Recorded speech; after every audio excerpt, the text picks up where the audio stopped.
Use the IK Foam Pro 2 to create rich car wash foam next time you wash your vehicle. The Foam Pro 2 is easy to set up. Unscrew the cap of the reservoir and add your car wash soap. Also include some water to properly dilute the soap so it can create a rich foam. After you have rinsed your vehicle, pump the handle of the Foam Pro 2 to build pressure in the container. Once enough pressure is built up, press the trigger to release the foam spray.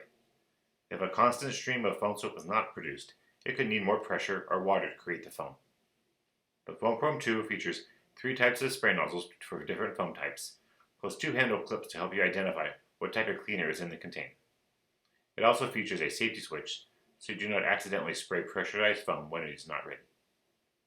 After the vehicle has been covered in soap, follow up with a pressurized rinse from your hose to remove the soap. Some agitation with a wash pad or brush might be needed for heavily soiled parts.